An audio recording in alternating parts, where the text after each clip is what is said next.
मुझे लगता है कि कभी-कभी लोग सोचते हैं कि अगर तर्क दूसरे व्यक्ति को गुस्सा दिलाता है, तो वह बेहतर या अधिक प्रभावी होता है। अगर दूसरा व्यक्ति निराश हो जाता है, तो वे इसे इस बात का संकेत मानते हैं कि वे अपने तर्क के तथ्यों और तर्क को संभाल नहीं पा रहे हैं। लेकिन आपको पता है क्या? कभी-कभी तर्क निराशाजनक होते हैं क्योंकि वे बेवकूफी भरे होते हैं। मुझे निराशा होती है जब प्रो चॉइस लोग मुझसे इस तरह से प्रतिक्रिया शुरू करते हैं। खैर, अगर आप सच में प्रो लाइफ होते तो आप ऐसा करते। ये निराशाजनक नहीं है क्योंकि ये एक अच्छा तर्क है।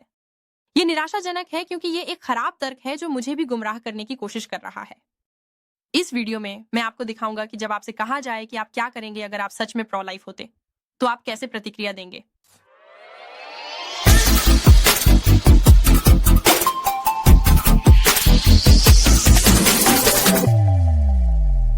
इस प्रो चॉइस प्रतिक्रिया का मूल विचार यह है कि सच्चे प्रो लाइफ सिद्धांतों को अन्य मुद्दों के बारे में निश्चित स्थितियों की ओर ले जाना चाहिए।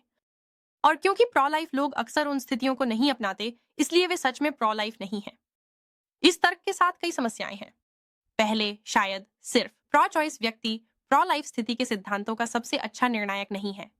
हम सोचते हैं कि समान अधिकारों का तर्क अन्य प्रो लाइफ तर्कों की तुलना में अधिक प्रभावी है। इसका एक हिस्सा यह है कि यह दूसरे व्यक्ति को यह नहीं बताता कि उन्हें क्या विश्वास करना चाहिए। लोगों को यह पसंद नहीं आता जब दूसरे उन्हें बताते हैं कि वे क्या सोच रहे हैं, खासकर क्योंकि वे अक्सर गलत होते हैं। इसलिए एक प्रो चॉइस व्यक्ति के लिए मुझे ये बताना कि मुझे क्या विश्वास करना चाहिए क्योंकि मैं प्रो लाइफ हूँ, ये बहुत विश्वसनीय नहीं है, जब तक कि उन्होंने वास्तव में मेरे दृष्टिकोण को समझने में समय नहीं बिताया है। शायद मुझे उन सिद्धांतों की बेहतर समझ है जिन्होंने मुझे प्रो लाइफ बनने के लिए प्रेरित किया, बनिस्बत उनके। दूसरे, प्रो लाइफ असंगति का हवाला देना एक लाल हेरिंग है। यह एक ध्यान भटकाने की रणनीति है, क्योंकि असंगति वास्तव में यह नहीं बदलती कि प्रो लाइफ व्यक्ति सही है या नहीं। चलो इस सामान्य विचार को लेते हैं कि प्रो लाइफ लोग सभी को शाकाहारी होना चाहिए अगर हम सच में जीवन की परवाह करते हैं। ये विचार गलत है, लेकिन अगर यह सच होता और मैं प्रो लाइफ होता लेकिन शाकाहारी नहीं होता, तो यह प्रो लाइफ स्थिति को गलत साबित नहीं करता। इसका मतलब है कि मुझे शाकाहार के बारे में अपना विचार बदलना चाहिए। असंगति के हवाले से निराशाजनक चीजों में से एक ये है कि यह आमतौर पर प्रो चॉइस लोगों द्वारा किया जाता है जो शाकाहारी नहीं होते। यानी वे सच में नहीं सोचते कि आपको शाकाहारी होना चाहिए। वे बस चाहते हैं कि आप प्रो लाइफ होना बंद कर दें। अगर आप एक प्रो लाइफ शाकाहारी बन गए, तो वे इस बात से संतुष्ट नहीं होंगे कि आपने उनकी मनमानी संगति की आवश्यकता को पूरा किया है। तीसरा, यह प्रतिक्रिया तार्किक कूद करती है और सभी बुराइयों को एक समान मानने की कोशिश करती है। अगर मैं गर्भपात का विरोध करता हूँ क्योंकि यह एक निर्दोष मानव व्यक्ति के खिलाफ घातक हिंसा का कार्य है, तो इसका यह मतलब नहीं है कि मुझे मृत्युदंड का विरोध करना चाहिए जो एक दोषी मानव व्यक्ति के खिलाफ घातक हिंसा है।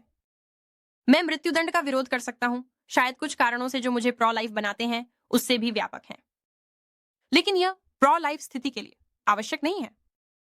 मृत्युदंड, शाकाहार, युद्ध, आव्रजन, समलैंगिक विवाह या किसी अन्य सामाजिक कारणों पर विचारों को प्रो लाइफ स्थिति में जबरदस्ती डालने की कोशिश करना असफल होता है, क्योंकि यह संभव है कि एक पूरी तरह से संगत प्रो लाइफ स्थिति को बनाए रखा जाए बिना उन अन्य चीजों पर किसी भी स्थिति का समर्थन किए।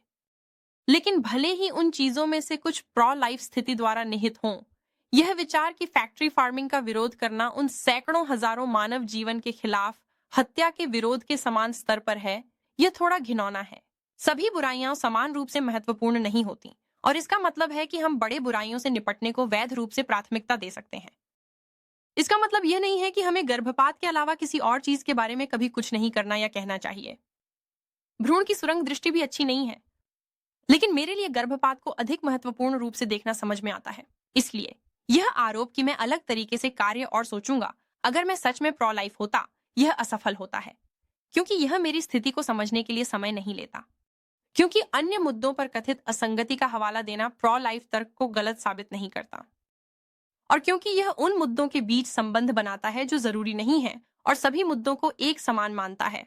जैसे ही मैं समाप्त करता हूं, एक त्वरित नोट है कि प्रो लाइफ लोग हैं जो मानते हैं कि इन अन्य मुद्दों पर विचार उनकी प्रो लाइफ स्थिति से निकलते हैं। आप कभी कभी उन्हें एक निर्बाध वस्त्र दृष्टिकोण या एक संगत जीवन नैतिकता के संदर्भ में वर्णित होते सुनेंगे।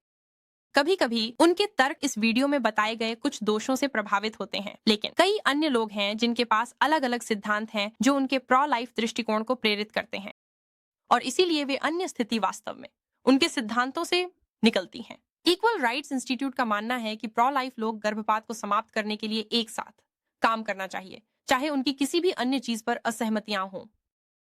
हम इस दृष्टिकोण को रखने वाले कई संगठनों और व्यक्तियों के साथ मिलकर काम करते हैं। एक साथ काम करने के लिए 2 महत्वपूर्ण शर्तें होनी चाहिए। पहले, संगत जीवन नैतिकता वाले व्यक्ति को यह स्वीकार करना चाहिए कि आपके पास एक वैध प्रो लाइफ स्थिति है, भले ही वे कुछ विवरणों के बारे में आपका मन बदलना चाहते हों।